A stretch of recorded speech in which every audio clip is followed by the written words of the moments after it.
Hello everyone, welcome back to my channel. मैं हूं पूर्णिमा सिंह। आप सभी का स्वागत करती हूं कॉमर्स एट ईस्ट क्लासेस में। तो आज की क्लास में हम करने वाले हैं क्लास 11th स्टैटिस्टिक का चैप्टर 2 कलेक्शन ऑफ डेटा।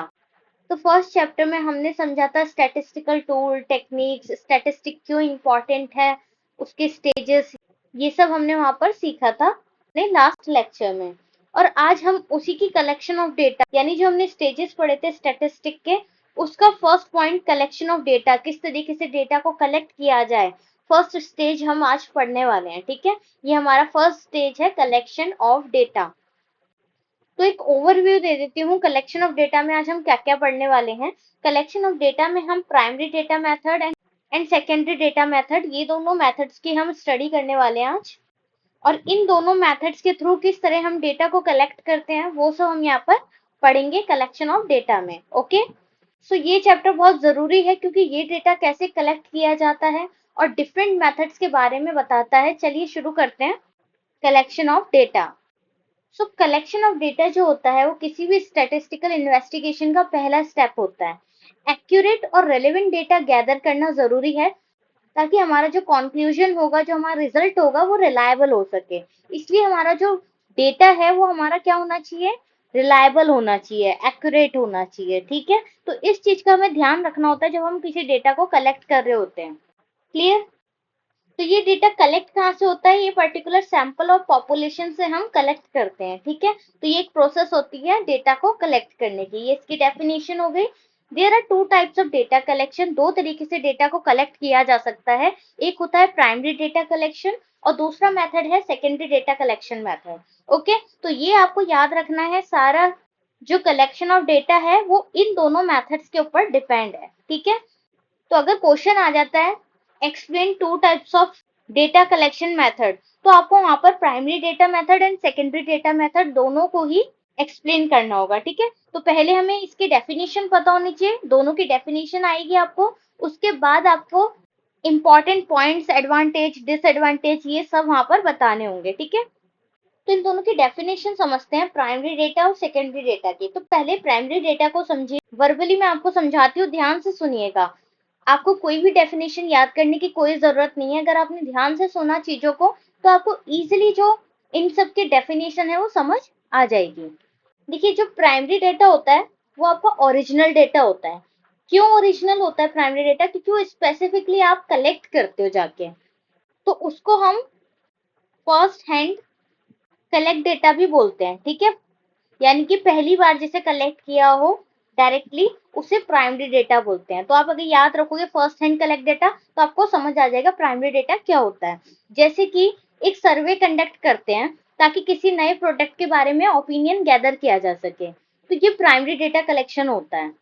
क्योंकि आप एक एक पर्सन के पास जाके डेटा को कलेक्ट कर रहे हैं, तो जब आप एक एक पर्सन के पास जाके डेटा को कलेक्ट करते हैं डायरेक्टली, उस डेटा को हम क्या बोलेंगे, प्राइमरी डेटा। क्लियर? अब इजीली इसकी डेफिनेशन बना सकते हैं। समझ आ गया आपको एक बार प्राइमरी डेटा क्या होता है। अब सेकेंडरी डेटा वही डेटा होता है जो हमने प्राइमरी कलेक्ट किया था, उसी डेटा में से हमने इंफॉर्मेशन कलेक्ट कर ली। ठीक है, तो ये सेकेंडरी हो गया, क्योंकि प्राइमरी तो ये हो गया फर्स्ट टाइम तो इसको कलेक्ट किया गया था ना, फर्स्ट हैंड कलेक्ट डेटा। उस फर्स्ट हैंड कलेक्ट डेटा को जब यहाँ पर यूज कर रहे हैं तो वो हमारा हो गया सेकेंडरी डेटा। क्लियर हुआ? समझ आ रहा है? डिफरेंस समझ आया प्राइमरी एंड सेकेंडरी का? तो जो सेकेंडरी डेटा होता है वो किसी भी जनरल रिपोर्ट या ऑनलाइन डेटाबेसेस से मिल सकता है, बट जो प्राइमरी होता है वो सर्वे के थ्रू डायरेक्टली कलेक्ट किया जाता है, जा जाके डायरेक्ट इंटरेक्शन के थ्रू से कलेक्ट किया जाता है। क्लियर हुआ? तो डेफिनेशन देख लीजिए, data collect by investigator for his own purpose, खुद के पर्पस के लिए इन्वेस्टिगेटर ने डेटा को कलेक्ट किया फॉर द फर्स्ट टाइम। ये चीज याद रखने की, पहली बार। प्राइमरी डेटा का मतलब ही ये हुआ कि फर्स्ट टाइम कलेक्ट किया गया है। ठीक है, from beginning to end are called primary data।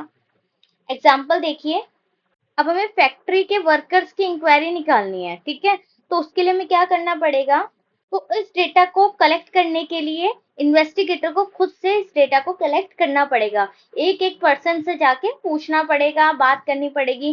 ठीक है, तो जो डायरेक्टली कलेक्ट किया गया वो हुआ हमारा प्राइमरी डेटा। अब secondary data refers which have been already collected secondary data।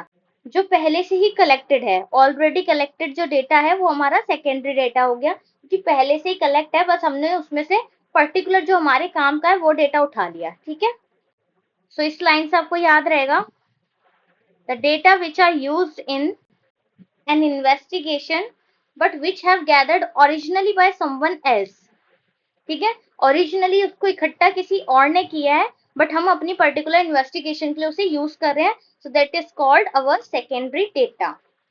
Clear? तो ये दो मेथड है हमारे कलेक्शन ऑफ डेटा के, primary method and secondary method. अब इसमें डिफरेंस बताना बहुत ज्यादा इंपॉर्टेंट है, एग्जाम में पूछा जाता है primary data and secondary data के बीच का डिफरेंस क्या होता है। तो डेफिनेशन देख लीजिए, जो मैंने आपको पहले बताया, first hand for a specific research purpose, किसी स्पेसिफिक पर्पस के लिए जब डेटा कलेक्ट किया जाता है उसे हम प्राइमरी डेटा कहते हैं। सेकेंडरी डेटा जो प्रीवियसली कलेक्ट डेटा है जिसको पब्लिश किसी और ने किया है उसे यूज करना हो गया हमारा सेकेंडरी डेटा। अब सोर्स क्या होता है, प्राइमरी डेटा का जो हमारा सोर्स है वो है डायरेक्टली कलेक्ट करना। ठीक है, ओरिजिनल डेटा हो गया क्योंकि डायरेक्टली जाके कलेक्ट कर रहे हैं। बट सेकेंडरी डेटा का सोर्स है, कहाँ से सेकेंडरी डेटा उठाते हैं, एग्जिस्टिंग रिकॉर्ड्स, जो पहले से रिकॉर्ड्स हैं, जो पब्लिकेशंस में हैं, जो डेटाबेसेस हैं, रिसर्च स्टडीज हैं, पुरानी जो भी हमारी स्टडीज हैं, डेटा हैं, उन सब में से हम सेकेंडरी डेटा को कलेक्ट कर लेते हैं, तो वो उसके इंपॉर्टेंट सोर्सेज हैं। Clear? Collection method, primary data का कलेक्शन मेथड बहुत ही डिफिकल्ट मेथड है, क्योंकि हमें जाके सर्वे करना होता है, इंटरव्यूज लेने होते हैं, ऑब्जर्वेशंस होती हैं, बहुत सारी एक्सपेरिमेंट्स करने पड़ते हैं, फील्ड रिसर्च करनी पड़ती है, तब जाके प्राइमरी डेटा कलेक्ट होता है। बट सेकेंडरी मेथड को कलेक्ट करना इजी है as compare to primary data. क्यों इजी है? क्योंकि इसमें लिटरेचर रिव्यू, डेटाबेस सर्चेस, जो पहले से डेटा है उन सब में से ही डेटा उठा के काम हो जाता है। ठीक है, जो गवर्नमेंट और ऑर्गेनाइजेशन की रिपोर्ट्स हैं, लाइक बजट रिलेटेड रिपोर्ट्स हैं, उससे रिलेटेड कोई काम करना हो, या हिस्टोरिकल रिकॉर्ड्स हैं उससे रिलेटेड कोई काम करना हो, तो प्रीवियस जो भी हमारा डेटा होता है उसको यूज करके सेकेंडरी डेटा अपना काम कर लेता है, तो उसके कलेक्शन का कोई मेथड है ही नहीं, क्योंकि वो पुरानी चीजों से ही, जो भी पुराने डेटा है गवर्नमेंट के, हिस्टोरिकल रिकॉर्ड्स या लिटरेचर रिव्यू, उन सबको उठा के अपना काम कर लेता है। ठीक है, तो सेकेंडरी डेटा इतनी मेहनत नहीं करता जितना प्राइमरी डेटा मेहनत करता है। अब पर्पस क्या होता है, प्राइमरी डेटा के पर्पस होता है स्पेसिफिक रिसर्च, जब किसी को करनी होती है, कोई हाइपोथेसिस बनानी होती है, तो हमारा प्राइमरी डेटा काम आता है। ठीक है, लाइक मुझे अगर पॉपुलेशन का पता लगाना है तो सेकेंडरी डेटा जो पुराना डेटा है वो काम नहीं आएगा, प्राइमरी डेटा ही हमें कलेक्ट करना पड़ेगा, हमें एक एक पर्सन के पास जाके सेंसस करना होगा, जनगणना करनी होगी, तब जाके हमको पता चलेगा कि हमारा जो पॉपुलेशन है इंडिया का वो कितना है। ठीक है, तो पॉपुलेशन पता करने के लिए हमें प्राइमरी डेटा को कलेक्ट करना पड़ता है, और सेकेंडरी डेटा वही एनालाइज करता है एग्जिस्टिंग डेटा को to support new research, to provide context. Okay, कोई भी अगर नई रिपोर्ट, नई रिसर्च करनी होती है तो सेकेंडरी डेटा के थ्रू जो एग्जिस्टिंग डेटा होता है उस रिसर्च को हम कंटिन्यू कर पाते हैं। अब एग्जांपल देखिए, primary data conducting a survey on students study habits, observing animal behaviour, natural habitat, performing controlled lab experiment, ये हमारे एग्जांपल्स हैं प्राइमरी डेटा के, कि हमें स्टूडेंट से रिलेटेड सर्वे करना है, स्टूडेंट्स की हैबिट देखनी है, स्टडी की हैबिट क्या है, एनिमल्स का बिहेवियर एनालाइज करना है, तो ये सारे जो हमारा होता है वो प्राइमरी डेटा के एग्जांपल हैं। ठीक है, और सेकेंडरी डेटा के एग्जांपल हैं using census data to study demographic trend. अगर हमें डेमोग्राफिक ट्रेंड देखना है, डेमोग्राफिक ट्रेंड क्या होता है, जिस ग्राफ के थ्रू हमें पता चलता है कि हमारा जो इंडिया की पॉपुलेशन है कितनी फीमेल है, कितने मेल्स हैं। ठीक है, तो एज एंड सेक्स रिलेटेड जो भी इंफॉर्मेशन होती है, यानी कि डेमोग्राफिक ट्रेंड जो होता है, कितनी फीमेल और कितने मेल्स, वो सब हमारे को पता चलता है जो पुराना सेंसस होता है उसको यूज करके। यानी कि अगर 2020 का है तो उस 2020 के डेटा को यूज करके हम स्टडी कर सकते हैं हमारे डेमोग्राफिक ट्रेंड की। Okay, reviewing public research articles, literature review, historical economic data, वो सब हमारे एग्जाम्पल हो जाते हैं सेकेंडरी डेटा के। तो प्राइमरी और सेकेंडरी दोनों कलेक्शन ऑफ डेटा को हमने समझा। अब उसके मेथड्स देखते हैं कि प्राइमरी डेटा की जो मेथड्स हैं वो किस तरीके से कलेक्ट किया जाता है प्राइमरी डेटा को। तो प्राइमरी डेटा को कलेक्ट करने का एक तरीका है डायरेक्ट पर्सनल इन्वेस्टिगेशन, खुद से जाके डायरेक्टली इन्वेस्टिगेशन कर ली। अगर मुझे पता लगाना है कि एक फैमिली में कितने लोग एजुकेटेड हैं, तो एजुकेटेड लोगों को पता लगाने के लिए मैं क्या करूंगी, रामू के पास अलग से जाऊंगी, श्यामू के पास अलग से जाऊंगी, सीता के पास अलग से जाएंगे और गीता के पास भी अलग से जाएंगे। ठीक है, तो हर पर्सन के पास इंडिविजुअली जाके हमें पता करना पड़ेगा कि भाई आपकी क्वालिफिकेशन क्या है, कब तक पढ़े हो, या आपकी फैमिली में कौन कब तक कहाँ तक पढ़ा है। ठीक है, तो ये हुआ हमारा direct personal investigation. Second one is indirect oral investigation. तो इनडायरेक्ट ओरल इन्वेस्टिगेशन में भी यही आ जाएगा, जैसे कि अभी मैंने बोला कि रामू की एजुकेशन का लेवल उससे हमने पूछ लिया, बट अब रामू से ही श्याम की इंफॉर्मेशन भी ले ली, सीता की भी ले ली और गीता की भी इंफॉर्मेशन ले ली। तो तीनों की इंफॉर्मेशन एक पर्सन से जब ले ली जाए तो वो इनडायरेक्ट ओरल इन्वेस्टिगेशन हो जाता है। ठीक है, next one is by local correspondents. Local correspondent मतलब अगर हमें किसी एरिया का पता लगाना है कि यहाँ पर कितने लोग लेबर वर्क कर रहे हैं, तो वहां के किसी एक लोकल पर्सन से हम उस चीज का पता लगा सकते हैं। ठीक है, यानी कि जो उस पर्टिकुलर चीजों के बारे में जानता हो। जैसे होता है ना, खबरी होता है कोई एक होता है, उससे सारे एरिया का इंफॉर्मेशन हम निकाल सकते हैं, जिसको सारी जानकारी हो। ठीक है, तो उसे लोकल नेटवर्क भी बोलते हैं। तो ऐसा इंसान हर किसी के गली मोहल्ले या सोसाइटी में होता है, जिसके पास सबकी इंफॉर्मेशन रहती है। ठीक है, तो वो हुआ एक लोकल कॉरेस्पॉन्डेंट। और फोर्थ वे है प्राइमरी डेटा को कलेक्ट करने का, क्वेश्चनियर्स। क्वेश्चनियर्स क्या होते हैं, आप सभी को पता होगा। क्वेश्चनियर्स क्या होता है, एक शीट सी होती है जिसमें डिफरेंट क्वेश्चंस आपसे पूछे जाते हैं। ठीक है, अगर कहीं आप रेस्टोरेंट्स वगैरह जाते होगे तो वो लोग भी आपसे एक फीडबैक फॉर्म भरवाते हैं, वो क्वेश्चनियर होता है हमारा, जिसके थ्रू उन्हें पता चलता है कि हमारे जो खाने की क्वालिटी है वो कस्टमर को कैसी लगी। ठीक है, तो वो जो क्वेश्चंस होते हैं जिसमें बहुत सारे क्वेश्चंस आपसे पूछे जाते हैं और फीडबैक लिया जाता है, उसे हम क्वेश्चनियर्स कहते हैं। देखिए ये रहा कस्टमर फीडबैक के लिए क्वेश्चनियर, जिसमें आपसे आपका नेम, ईमेल, फोन नंबर पूछा जाता है। उसके साथ आपसे क्वेश्चन पूछा जाता है, how did you find out about us. आपको हमारे बारे में कैसे पता चला, वेबसाइट के थ्रू, सोशल मीडिया के थ्रू, फ्रेंड्स के थ्रू या अदर सोर्सेज के थ्रू। तो आपको टिक करना होता है। ठीक है, तो इस तरीके के जब आपसे क्वेश्चन पूछे जाते हैं उसे हम बोलते हैं क्वेश्चनियर, जिसमें आपके 3-4 ऑप्शंस भी दिए जाते हैं और साथ में आपसे एडिशनल सजेशन या कमेंट्स भी पूछे जाते हैं। तो इसे बोलते हैं हम क्वेश्चनियर। ओके, क्लियर हुआ क्वेश्चनियर कैसा होता है, कैसा दिखता है। And this is our last method of collecting primary data, schedules to be filled by enumerators. तो एन्यूमरेटर्स क्या होता है, जो डेटा को कलेक्ट करता है। ठीक है, तो ये भी हमारा मेथड हुआ प्राइमरी डेटा को कलेक्ट करने का। ओके, तो अब इसको इन ब्रीफ हम सारे जो मेथड्स हैं उनको समझते हैं और उनके मेरिट्स एंड डीमेरिट्स भी समझते हैं साथ में। तो सबसे पहले था डायरेक्ट पर्सनल इन्वेस्टिगेशन, यानी कि डायरेक्टली जाकर रिस्पोंडेंट पर्सनल कांटेक्ट के थ्रू इन्वेस्टिगेशन कर सकता है और डेटा को कलेक्ट कर सकता है। इसका फायदा क्या होता है, ये एक रिलायबल और एक्यूरेट डेटा को कलेक्ट करने में मदद करता है और पूरी डिटेल इंफॉर्मेशन हम कलेक्ट कर पाते हैं।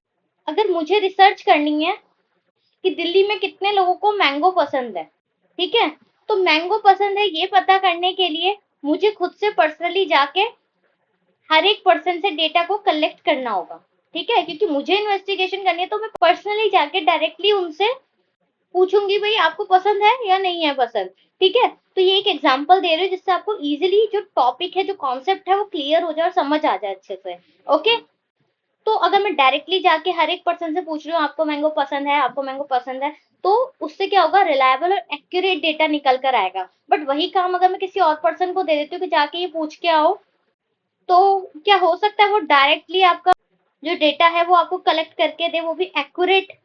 हो सकता है वो इन 3 बंदों से पूछे ही ना, एक ही से पूछ के आपको बता दे कि हाँ भाई सबको मैंगो पसंद है या इतने लोगों को मैंगो पसंद है, या झूठा आपको डेटा प्रोवाइड कर दे कि 75% लोगों को मैंगो पसंद है। ठीक है, तो वो रिलायबल नहीं होगा डेटा। बट आप खुद से जाके जब कोई डेटा कलेक्ट करते हैं वो रिलायबल भी होता है और एक्यूरेट डेटा भी होता है, और उसमें हम डिटेल इंफॉर्मेशन भी ले सकते हैं। तो यही सारे इसके एडवांटेज दे रखे हैं, ये मैंने आपको इसका क्रक्स दे दिया है एडवांटेजेस का।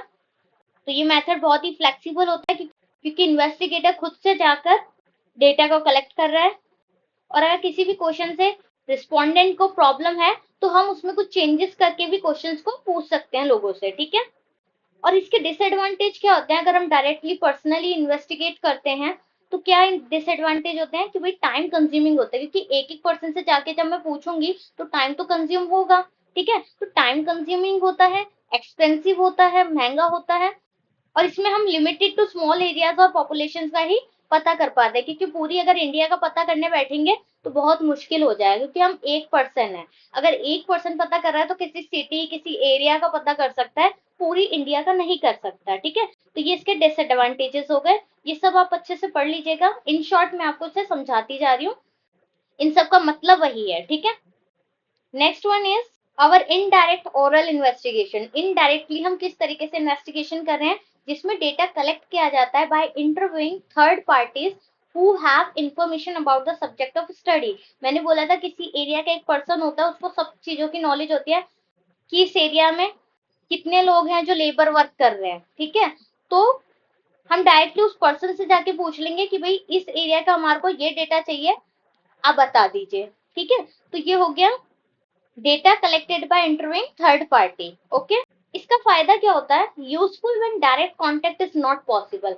अब अगर हो सकता है कि मैं डायरेक्टली जाकर नहीं पूछ सकती, डायरेक्टली जाके कलेक्ट नहीं कर पाती डेटा, तो उस वक्त हम क्या करेंगे, किसी थर्ड पार्टी से एक पर्टिकुलर सिटी का या एरिया का डेटा कलेक्ट कर लूंगी मैं इजीली। ठीक है, तो इससे क्या होगा, टाइम भी बहुत कम कंज्यूम होगा। ठीक है, तो less time consuming and useful when direct contact is not possible.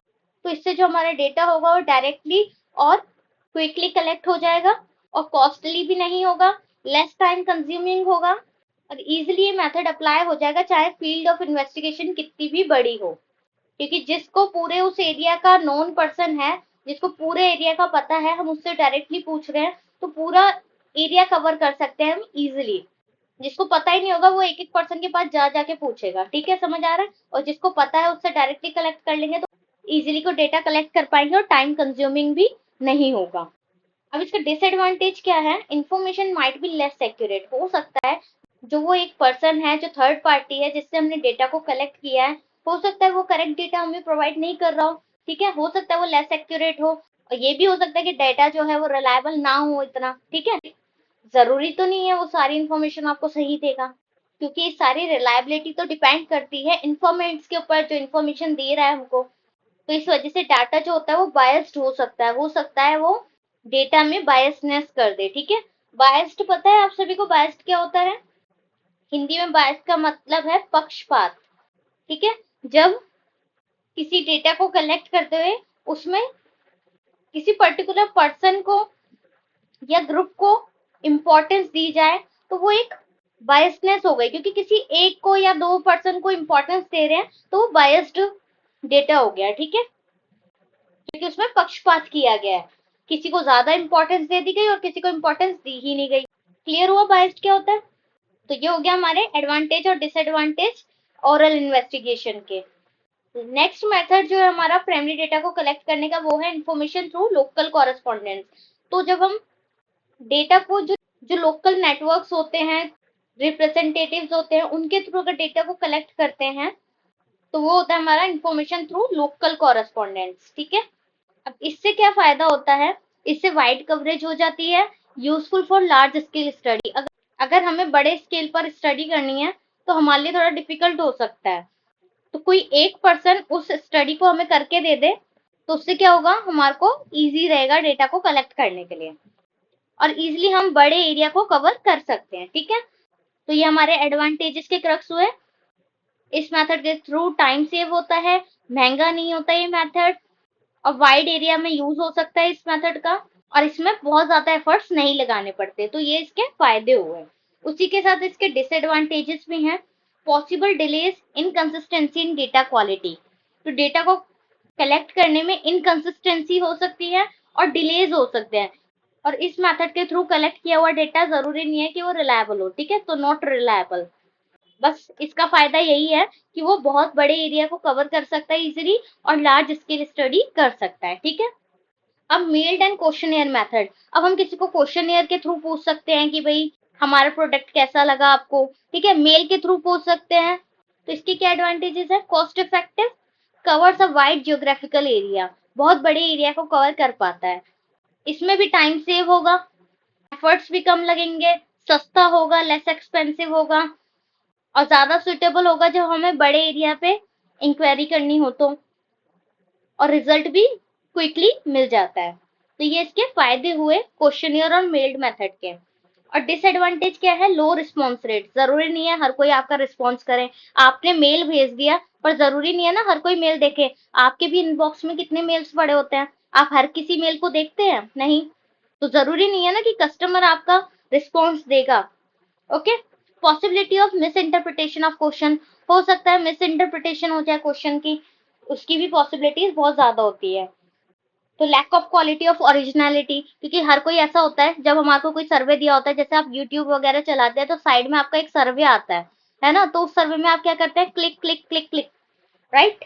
तो क्लिक करते रहते हैं, तो ओरिजिनलिटी जरूरी नहीं है कि इस टाइप के जो क्वेश्चन और मेल्ड रिस्पोंडेंट्स होते हैं वो आपको ओरिजिनल डेटा प्रोवाइड करेंगे, यानी कि ओरिजिनल आपको इंफॉर्मेशन देंगे कि हमें ये सर्विस अच्छी लगी या ये सर्विस अच्छी लगी, ठीक है। So the data received by this method are not reliable. तो इसमें लिमिटेड एक्यूरेसी होती है, यही इसका कंक्लूजन है। तो ये बहुत इंटरेस्टिंग मेथड्स है हमारे प्राइमरी डेटा को कलेक्ट करने के, ठीक है। और इसके एडवांटेजेस और डिसएडवांटेजेस आप देख रहे होंगे, मोस्ट ऑफ द एडवांटेजेस जो हैं या डिसएडवांटेजेस जो हैं वो रिपीट हो रहे हैं। तो एक बार अगर आप पढ़ लेंगे तो ये सारे एडवांटेज और डिसएडवांटेज आपके लिए बहुत ही इजी हो जाएंगे। अब शेड्यूल फिल्ड बाय एन्यूमरेटर, यानी कि किसी इन्वेस्टिगेटर के थ्रू क्वेश्चनियर्स फिल करवाना। इसमें हायर रिस्पॉन्स रेट होता है, मोर एक्यूरेट डेटा प्रोवाइड होता है, यानी कि ये बहुत बढ़िया मेथड है क्योंकि इसमें एक्यूरेट डेटा प्रोवाइड हो रहा है, ठीक है, और रिस्पॉन्स भी ज्यादा हो रहा है, रिस्पॉन्स का रेट क्या है, ज्यादा है यहाँ पर। और डिसएडवांटेज क्या है कि ये महंगा होता है थोड़ा सा, और इसके लिए हमारे को रिक्वायर होता है ट्रेंड पर्सनल्स का, ठीक है।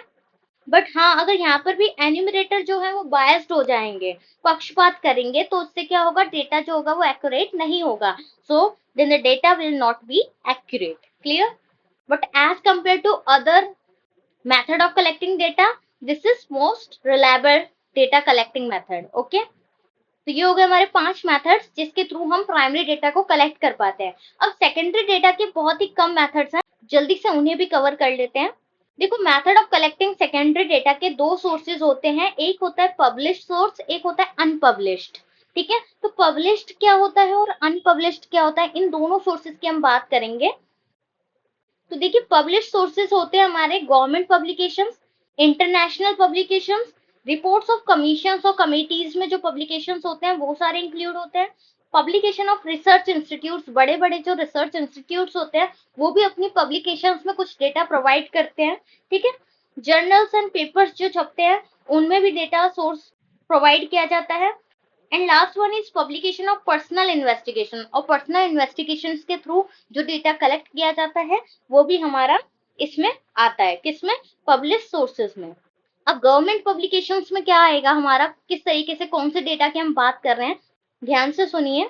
अब जैसे गवर्नमेंट पब्लिकेशंस हैं, इसमें क्या होता है, डिफरेंट डिपार्टमेंट होते हैं, central government and state government, वो डेटा को कलेक्ट करते हैं और पब्लिश करते हैं डिफरेंट टाइम्स पे।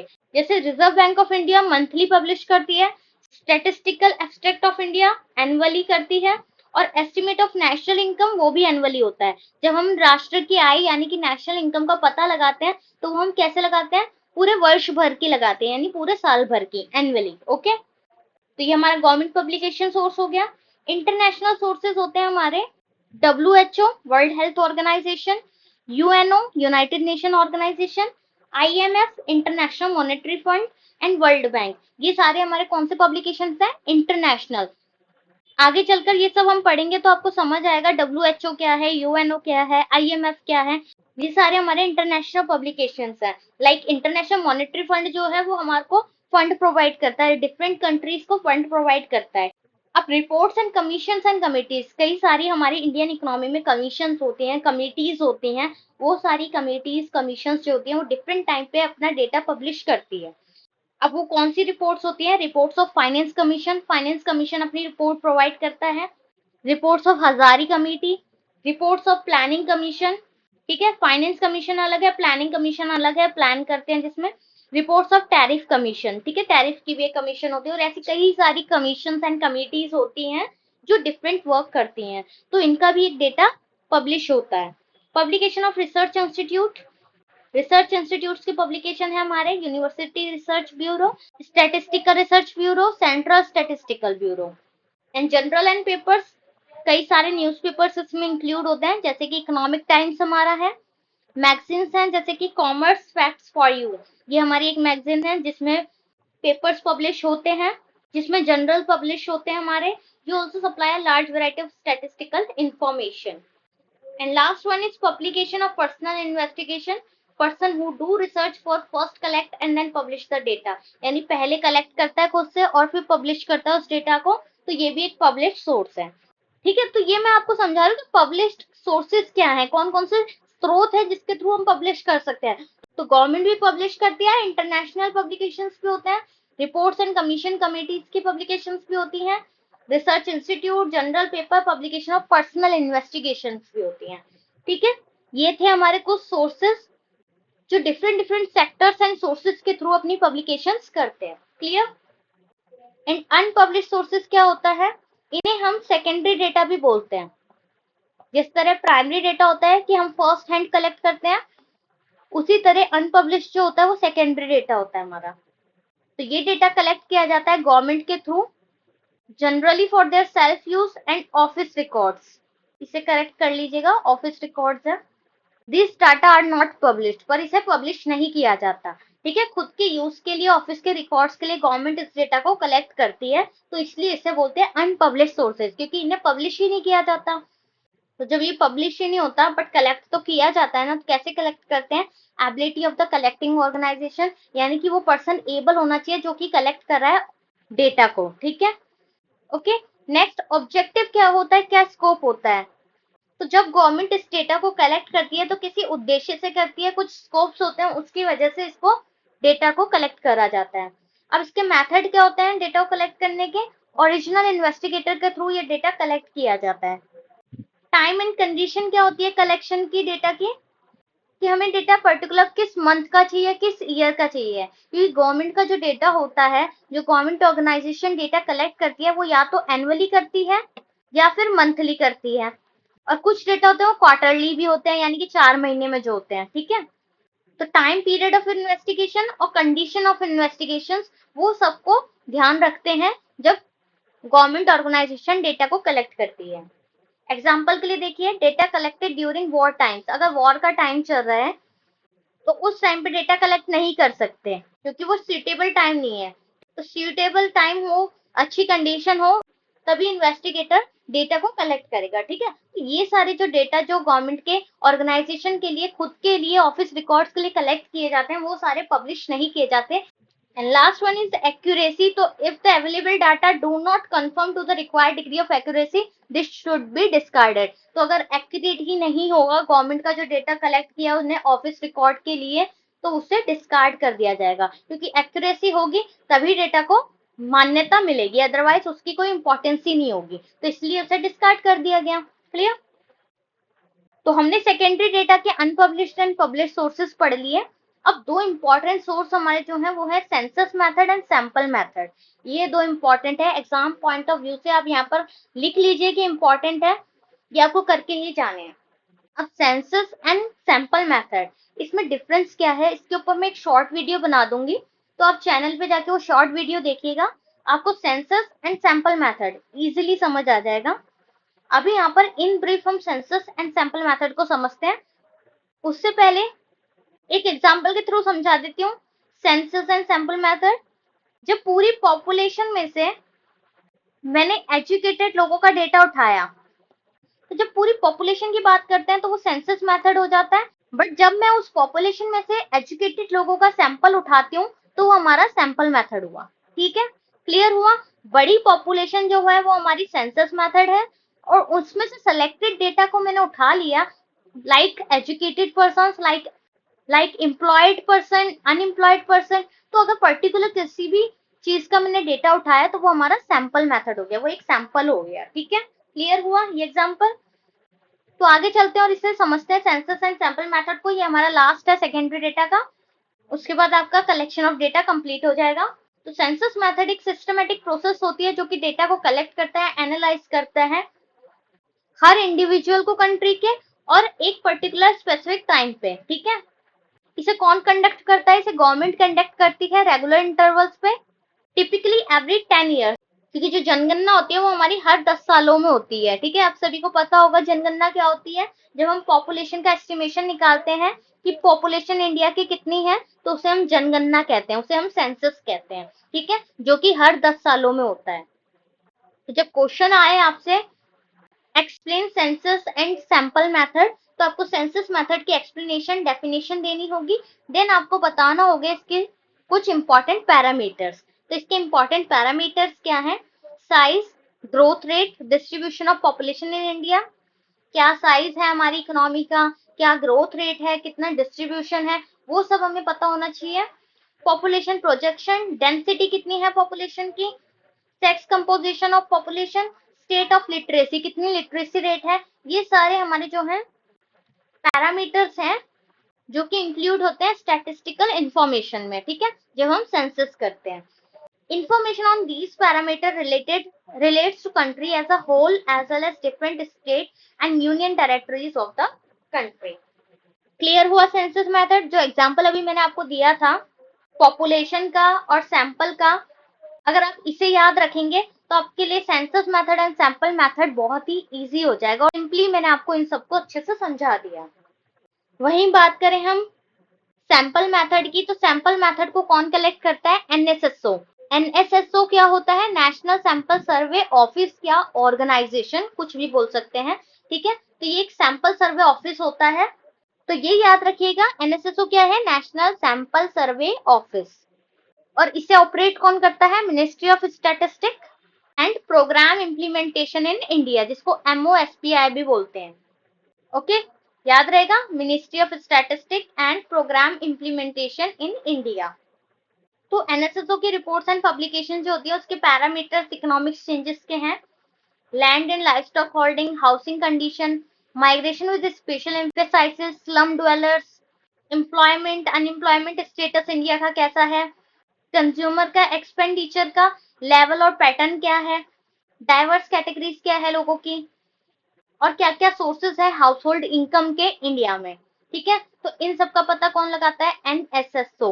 अपनी रिपोर्ट्स एंड पब्लिकेशंस में यही सारा जो डेटा होता है वो सैंपल कलेक्ट करा जाता है एनएसएसओ के थ्रू। तो इसी के साथ हमारा कलेक्शन ऑफ डेटा का चैप्टर होता है कंप्लीट। आई होप आप सभी को एक एक चीज अच्छे से समझ आई होगी। कई चैनल्स पे आपको 15-20 मिनट में इस चैप्टर को खत्म करके दे देंगे, बट मैं आपको इसमें एक एक चीज अच्छे से समझाती हूँ ताकि आपके जो बेसिक्स हैं वो क्लियर हो। क्योंकि आगे चलकर कॉलेज लाइफ में आपको यूजी पीजी जब आप करेंगे तो उस वक्त आपको बहुत ज्यादा प्रॉब्लम फेस करनी पड़ेगी। बट अगर आपका ये सारे बेसिक्स जो कॉन्सेप्ट्स हैं वो क्लियर होंगे तो आपको कोई भी इकोनॉमिक्स से रिलेटेड प्रॉब्लम आगे फेस नहीं करनी पड़ेगी। ठीक है, तो आप बिलीव करेंगे तभी आप अच्छे से कर पाएंगे और सभी टॉपिक्स आपको अच्छे से क्लियर भी होंगे यहाँ पर। अगर अभी से छोटा छोटा पढ़ना शुरू करेंगे कि 15 मिनट की वीडियो देख के सारा चैप्टर कंप्लीट कर लिया, 20 मिनट की वीडियो देख के पूरा चैप्टर कंप्लीट कर लिया, तो ऐसे चैप्टर कंप्लीट नहीं होते हैं। तो यहाँ पर आपको डिटेल में हर चीज अच्छे से समझाई जाती है। तो अगर आपको अच्छे से समझ आ रहा है, क्लासेस अच्छी लग रही है, तो कमेंट करके बताइए आपको क्लास कैसी लग रही है। और कोई भी क्वेरी हो तो वो भी आप कमेंट में पूछ सकते हैं। तो चैनल पर नए हो तो प्लीज चैनल को सब्सक्राइब कर लीजिए, बेल आइकन प्रेस कर लीजिए ताकि जितने भी आने वाले सभी नोटिफिकेशन है वो आपको इजीली अवेलेबल हो जाए। ठीक है, तो इसी तरह पढ़ेंगे और करेंगे अपने टारगेट को achieve. Bye bye, take care and thanks for watching.